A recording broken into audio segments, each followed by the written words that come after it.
Chairman PTI Hafeezur Rahman ने कहा है कि आज इस वक्त तक पाकिस्तान में कोई वीपीएन ब्लॉक नहीं किया गया। ये वो जमाना नहीं कि हम आपसे कुछ छुपाएंगे तो छुप जाएगा। कौमी सिक्योरिटी पर हमसे पूछा जाता है कि इंटरनेट क्यों बंद है तो हमारे पास जवाब नहीं होता। नेशनल सिक्योरिटी से मुतालिक पीटीआई जवाब नहीं दे सकता। नेशनल सिक्योरिटी से मुतालिक सवालात पॉलिसी साजों से होने चाहिए। चेयरमैन पीटीआई हफीजुर रहमान ने कहा है कि आज इस वक्त तक पाकिस्तान में कोई वीपीएन ब्लॉक नहीं किया गया। ये वो जमाना नहीं कि हम आपसे कुछ छुपाएंगे तो छुप जाएगा। कौमी सिक्योरिटी पर हमसे पूछा जाता है कि इंटरनेट क्यों बंद है तो हमारे पास जवाब नहीं होता।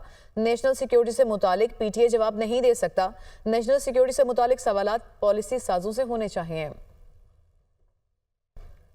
चेयरमैन पीटीआई हफीजुर रहमान ने कहा है कि आज इस वक्त तक पाकिस्तान में कोई वीपीएन ब्लॉक नहीं किया गया। ये वो जमाना नहीं कि हम आपसे कुछ छुपाएंगे तो छुप जाएगा। कौमी सिक्योरिटी पर हमसे पूछा जाता है कि इंटरनेट क्यों बंद है तो हमारे पास जवाब नहीं होता। नेशनल सिक्योरिटी से मुतालिक पीटीआई जवाब नहीं दे सकता। नेशनल सिक्योरिटी से मुतालिक सवालात पॉलिसी साजों से होने चाहिए।